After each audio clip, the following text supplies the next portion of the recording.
Des tubes en plastique et de la colle, il ne faut pas grand-chose pour fabriquer des antennes Wi-Fi.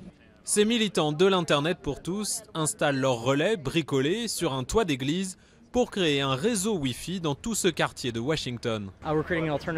On installe un Internet alternatif et local qui sera plus fiable en cas d'urgence ou si l'infrastructure tombe en panne. Ou encore si un gouvernement décidait de couper l'accès à Internet. Ce groupe de hackers, avec pignon sur rue, utilise les antennes pirates pour partager une connexion Internet au niveau de tout un quartier, voire toute une ville, à partir de quelques routeurs reliés les uns aux autres. Voilà, là vous voyez des hackers en pleine action. Leur petit bijou, c'est Commotion, un logiciel encore en version test. Open source, multiplateforme, il permettra au final à des internautes de se connecter à Internet grâce aux antennes pirates, sans crainte de se faire repérer. Ce n'est pas le premier logiciel du genre, mais Commotion devrait être l'un des mieux cryptés au monde.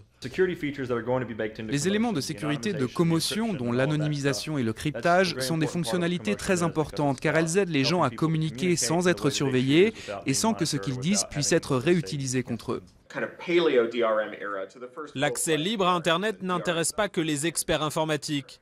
Le gouvernement américain dépense officiellement des dizaines de millions de dollars pour promouvoir la liberté sur Internet et les logiciels anti-censure, notamment dans des pays comme la Chine et l'Iran. L'objectif, permettre aux néophytes de contourner la censure avec leur ordinateur ou même leur smartphone.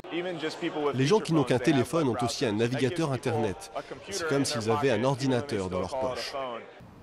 Avant de pouvoir être utilisés dans des zones de conflit comme la Syrie, les programmeurs doivent encore améliorer le cryptage pour empêcher toute détection. Et d'ici là, le système est testé à Washington, en territoire sûr.